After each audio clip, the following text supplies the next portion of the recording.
پاکستان میں پچھلے کچھ گھنٹوں میں جو کچھ ہوا ہے وہ کسی ڈرامے سے کم نہیں۔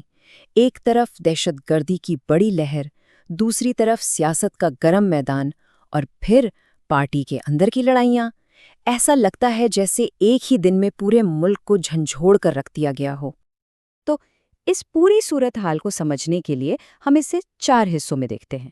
شروعات کریں گے بلوچستان میں پیدا ہونے والے بحران سے، پھر دیکھیں گے کہ حکومت نے اس کا الزام کس پر لگایا، اس کے بعد ملک کی ایک بڑی سیاسی جماعت کے اندر کیا چل رہا ہے اس پر نظر ڈالیں گے، اور آخر میں ان سب بڑی خبروں کے بیچ عام لوگوں کی زندگی پر کیا اثر پڑ رہا ہے اس پر بھی بات ہوگی۔ تو چلیے سب سے پہلے بات کرتے ہیں اس بڑے واقعے کی جس نے اس سارے بحران کو جنم دیا، یعنی بلوچستان میں ہونے والا وہ منظم حملہ جس نے پورے ملک میں ایک تہلکہ مچا دیا۔ یہ کوئی ایک آدھ جگہ پر حملہ نہیں تھا، سوچیں 16 الگ الگ شہر ایک ہی وقت میں۔ BLA یعنی بلوچستان لبریشن آرمی، جو کہ ایک علیحدگی پسند تنظیم ہے، اس نے یہ پوری منصوبہ بندی کی۔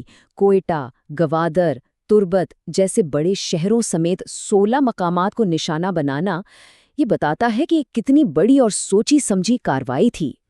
سیکیورٹی فورسز نے فوری اور سخت جواب تو دیا، لیکن اس سب میں نقصان بہت زیادہ ہوا۔ 92 دہشت گرد مارے گئے، لیکن اس کے ساتھ ساتھ ہم نے اپنے 15 سیکیورٹی اہلکار بھی کھو دیے جو شہید ہو گئے، اور سب سے افسوسناک بات 18 عام شہری جن میں عورتیں اور بچے بھی تھے وہ اس دہشت گردی کی بھیٹ چڑھ گئے۔ حملوں کے فوراً بعد ہی فوج کے شعبہ تعلقات عامہ یعنی ISPR کا سرکاری بیان سامنے آیا، اور اس بیان میں 2 باتیں بہت اہم تھیں۔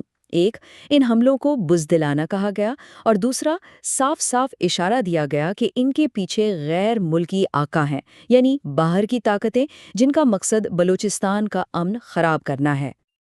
اب جب فوج کی طرف سے یہ اشارہ ملا تو حکومت نے اس معاملے کو آگے بڑھایا، اور پھر یہ مسئلہ صرف ملک کے اندر کا سیکیورٹی ایشو نہیں رہا، بلکہ اس نے ایک بین الاقوامی الزام تراشی کی شکل لے لی۔ تو سوال یہ تھا کہ آخر حکومت کس پر انگلی اٹھا رہی ہے؟ وہ غیر ملکی ہاتھ ہے کون؟ اس سوال کا جواب بھی جلد ہی مل گیا جب وزیر داخلہ کوئٹہ پہنچے ایک ہنگامی دورے پر۔ اور پھر پاکستان کی حکومت نے بالکل واضح طور پر بنا کسی لگی لپٹی کے الزام لگایا اپنے پڑوسی ملک بھارت پر۔ ان کا کہنا تھا کہ ان حملوں کی پوری منصوبہ بندی بھارت نے کی ہے۔ یہ ایک بہت بہت بڑا الزام تھا جس نے خطے کی سیاست میں ایک طوفان کھڑا کر دیا۔ وزیر داخلہ صرف الزام لگا کر رکے نہیں، انہوں نے مزید تفصیل بتائی کہ ان کے مطابق بھارت نے کس طرح مدد کی، جیسے کہ پیسوں سے مدد، منصوبہ بندی میں مدد، ہدایات دینا، اور یہاں تک کہ حملے کے دوران دہشت گردوں سے براہ راست رابطے میں رہنا۔ اور انہوں نے یہ بھی کہا کہ اس کے ثبوت دنیا کے سامنے لائے جائیں گے۔ اس پوری صورتحال میں جب ماحول اتنا کشیدہ تھا، پاکستان کو بین الاقوامی حمایت بھی ملی۔ خاص طور پر سعودی عرب نے ان حملوں کی سخت مذمت کی اور دہشت گردی کے خلاف پاکستان کے ساتھ کھڑے ہونے کا یقین دلایا۔ اب یہ تو تھی بیرونی خطرے کی بات، لیکن عجیب بات یہ ہے کہ جس وقت ملک اتنے بڑے باہر کے خطرے سے نمٹ رہا تھا، عین اسی وقت ملک کی ایک سب سے بڑی سیاسی جماعت PTI اپنے ہی اندرونی جھگڑوں میں الجھی ہوئی تھی۔ اس اندرونی اختلاف کی سب سے بڑی مثال اڈیالہ جیل کے باہر ہونے والے احتجاج میں نظر آئی۔ ہوا یہ کہ پارٹی کے اراکین پارلیمنٹ چاہتے تھے کہ احتجاج صبح تک جاری رکھا جائے، لیکن دوسری طرف خبریں آئیں کہ عمران خان کے خاندان کی طرف سے ہدایت آئی کہ احتجاج کو رات میں ختم کر دیا جائے۔ اس سے پارٹی کے اندر ایک کنفیوژن اور غصے کی لہر دوڑ گئی۔ اور یہ اندرونی لڑائی صرف بند کمروں تک نہیں رہی۔ PTI کے سینئر رہنما شیر افضل مروت نے ایک دھماکہ خیز بیان دے دیا۔ انہوں نے الزام لگایا کہ عمران خان کی بہن علیمہ خان نے پارٹی چیئرمین بیرسٹر گوہر پر سوشل میڈیا کے ذریعے حملہ کیا، کیونکہ انہوں نے ECL سے نام نکلوانے کے لیے آرمی چیف کو کال کرنے سے انکار کر دیا تھا۔ ان سب سیاسی جھگڑوں کے پیچھے عمران خان کی صحت کا معاملہ بھی چل رہا ہے۔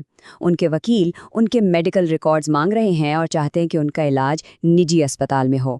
اسی بیچ سیاسی حلقوں میں یہ قیاس آرائیاں بھی ہو رہی ہیں، جیسا کہ سینئر صحافی منیب فاروق نے اشارہ دیا کہ شاید صحت کے مسئلے کو بنیاد بنا کر انہیں جیل سے اسپتال منتقل کر دیا جائے، جیسا کہ پہلے بھی ہوتا رہا ہے۔ اچھا، یہ تو ہو گئیں سیاست اور سیکیورٹی کی بڑی بڑی خبریں، لیکن ان ہیڈ لائن سے ہٹ کر عام آدمی کی روزمرہ کی زندگی میں کیا چل رہا تھا؟ آئیے اس پر بھی ایک نظر ڈالتے ہیں۔ معاشی طور پر عام لوگوں کے لیے ایک مشکل خبر آئی۔ حکومت نے ڈیزل کی قیمت میں 11 روپے سے بھی زیادہ کا اضافہ کر دیا۔ اب ڈیزل مہنگا ہونے کا مطلب ہے ٹرانسپورٹ مہنگی، اور ٹرانسپورٹ مہنگی تو کھانے پینے کی چیزیں بھی مہنگی۔ ہاں، پیٹرول کی قیمت کو فی الحال نہیں چھیڑا گیا۔ سیاست اور الزام تراشی کے شور میں تھرپارکر سے ایک ایسی خبر آئی جو دل ہلا کر رکھ دے۔